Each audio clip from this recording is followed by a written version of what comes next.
If you go to patreon.com/thecyberwire, you can find out how to become a contributor, and at the $10 per month level, you gain access to the ad-free version of our show.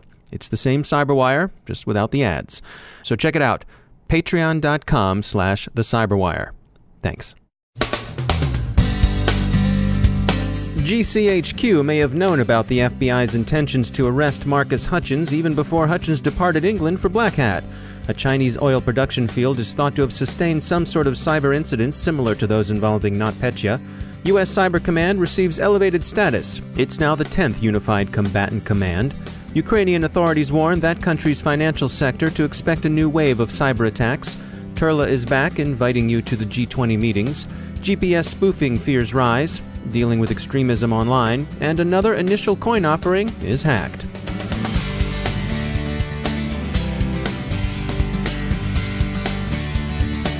And now something about our sponsors at E8 Security. We've all heard a great deal about artificial intelligence and machine learning in the security sector, and you might be forgiven if you've decided that maybe they're just the latest buzzwords.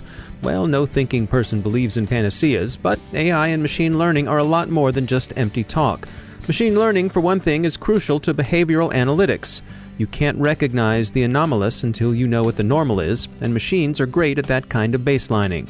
For a guide to the reality and some insights into how these technologies can help you, go to e8security.com/AI-ML and download E8's free white paper on the topic. It's a nuanced look at technologies that have both future promise and present payoff in terms of security. When you need to scale scarce human talent, AI and machine learning are your go-to technologies. Find out more at e8security.com/AI-ML. And we thank E8 for sponsoring our show.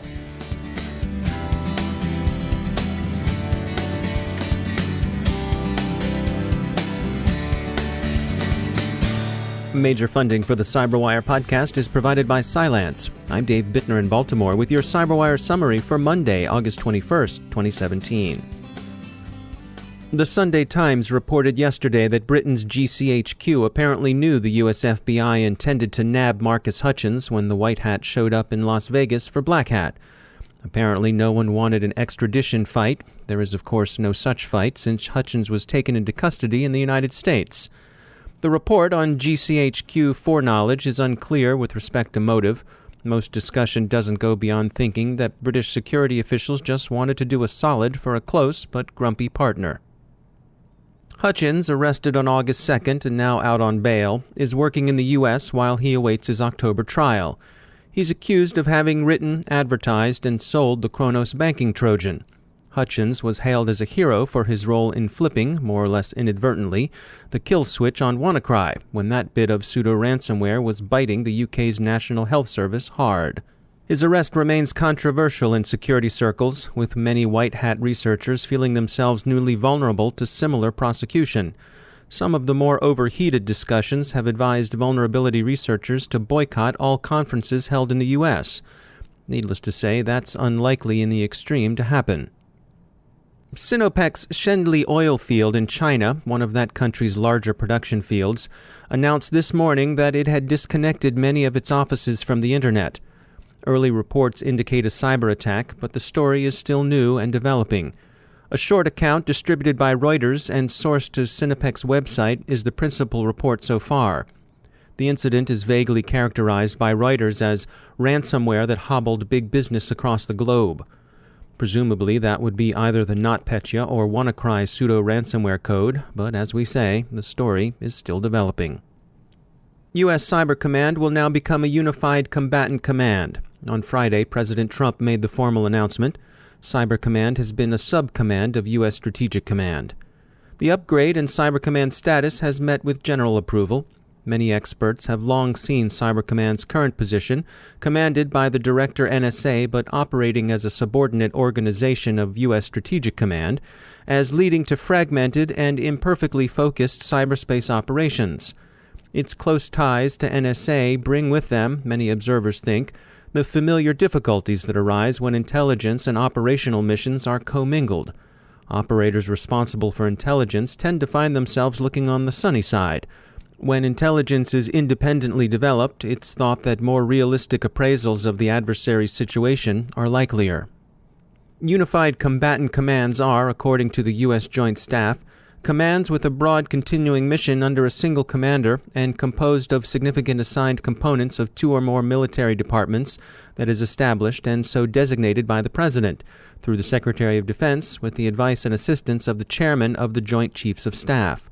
They report directly to the Secretary of Defense, then to the President, making them in effect the top-level U.S. military organizations. 6 of the current UCCs are geographical, focused on a specific area of responsibility: Europe, Africa, North America, South America, Asia and the Pacific, and the Middle East. The remaining 3 are functional: transportation, special operations, and strategic forces. Cyber Command will become the 4th functional command. The decision is also regarded as a step toward splitting Cyber Command leadership from the National Security Agency, the NSA. Currently, both organizations are led by the same officer, Admiral Michael Rogers. Separation would involve another presidential decision. Ukraine's security services and central bank have warned that country to be on alert for a fresh wave of cyber attacks. The financial sector is thought likely to be especially targeted.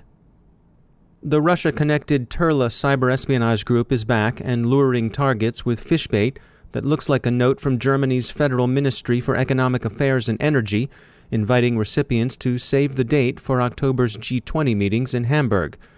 At least some of the spoofed notes have been in English. Their presentation is fairly convincing.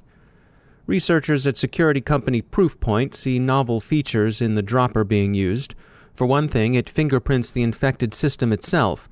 This was formerly done by the backdoor Copa-Luac it installed. Turla's been around for some time, since 2007 at least, and it's generally believed to be a threat actor run by Russian intelligence services. It's gone by a lot of names. If you're keeping score at home, you may know Turla as Waterbug, Krypton, or Venomous Bear. Turla itself is the name of one of the group's principal tools, other names for which include Snake and Ouroboros, for Turla itself, and Epic Turla, also known as Whipbot or Tavdig. There are reports that GPS spoofing affected maritime traffic in the Black Sea briefly this summer. Observers fear this amounts to Russian demonstration of a new capability. Today, the destroyer USS John S. McCain collided with a tanker east of Singapore. This is the 4th collision in the Western Pacific a U.S. Navy ship has been involved with over the last year, which strikes observers as unusually high. Real Clear Defense reports speculation that ship navigation systems, probably GPS, may have been interfered with, presumably by Chinese operators. After the Charlottesville riot and homicide, industry remains uneasy about the role it should play in policing extremist content online. The Electronic Frontier Foundation warns tech executives that such content policing is a slippery slope. The foundation argues that speech ought generally to be free, and that companies who control vast stretches of cyberspace ought not to become censors. The dangers of unaccountable restriction, the EFF thinks, are great, and likely to be underappreciated. Effectively, they join Cloudflare CEO Matthew Prince's call for some reflection on the matter, even as they agree with Prince's own self-assessment that his decision to kick the neo-Nazi Daily Stormer off Cloudflare's service was as dangerous as he felt it to be unavoidable. The companies themselves are in a tough spot. They have their own reputations to worry about, and U.S. law, at least, would generally permit them to decline to provide services. The tech companies are in an even tougher spot in other jurisdictions. Several European countries, notably Germany, will hold third-party service providers liable under laws restricting hateful content. Investigations into last week's jihadist murders in Spain see unusually far-flung connections to Brussels, Wales, and Maryland. There may have been operational connections between the Spanish cell with money laundering operations in the U.S. A Marylander has copped a plea to this one, and logistical support mounted through Wales. Both the U.S. and Spanish ends of the connection are thought by investigators to have contemplated massacres in churches. Significant evidence concerning the Islamist cells has been gathered online. And finally, another initial coin offering, this one for the Enigma platform, has been hacked by crooks. They made off with some $500,000.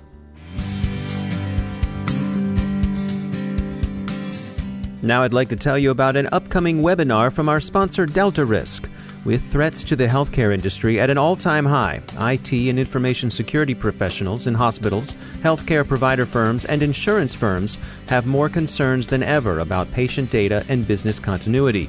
In the 45-minute webinar, Preparing for Cyber Risks to Healthcare Operations, Be Ready, Not Sorry, experts from Stanford Children's Health, Delta Risk, and Hunsinger Management Group will discuss essential elements of how to respond to a cyber attack and properly prepare a business continuity plan.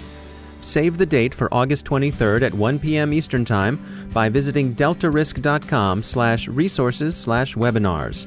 Delta Risk LLC, a Chertoff Group company, is a global provider of cybersecurity services to commercial and government clients.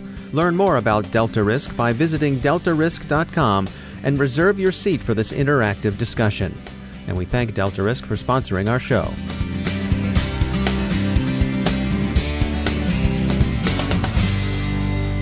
Joining me once again is Rick Howard. He's the Chief Security Officer at Palo Alto Networks, and he also heads up Unit 42, which is their threat intel team.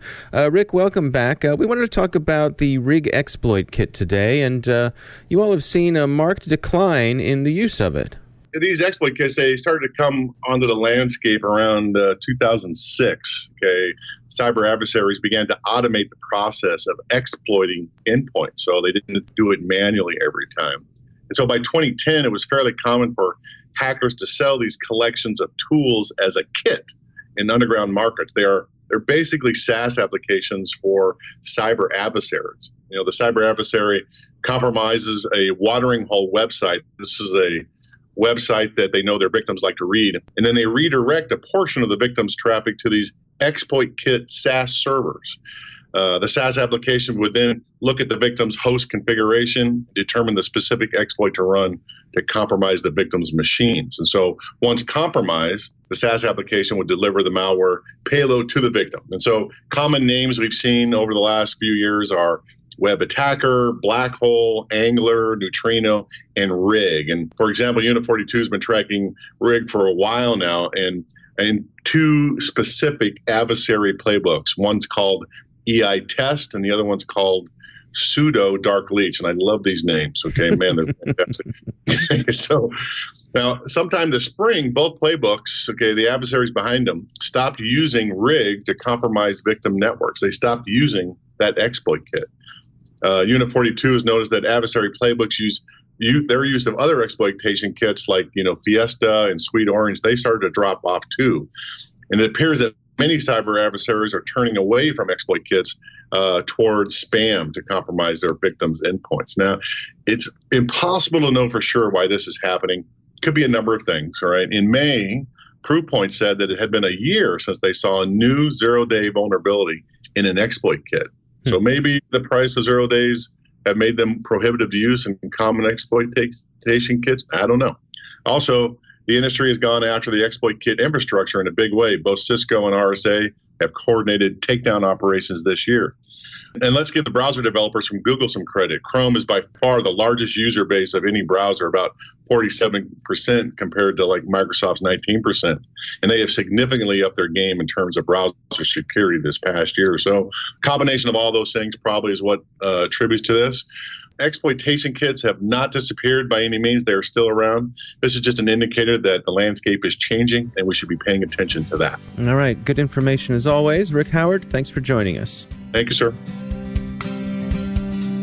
And that's the Cyberwire. For links to all of today's stories, along with interviews, our glossary, and more, visit thecyberwire.com. Thanks to all of our sponsors who make the Cyberwire possible, especially to our sustaining sponsor, Cylance. To find out how Cylance can help protect you using artificial intelligence, visit cylance.com. A reminder that if you're interested in threat intelligence, you should check out the Recorded Future podcast, where I am also the host. You can find out more about that at recordedfuture.com/podcast. The Cyberwire podcast is produced by Pratt Street Media. Our editor is John Petrick, social media editor is Jennifer Iben, technical editor is Chris Russell, executive editor is Peter Kilpie, and I'm Dave Bittner. Thanks for listening.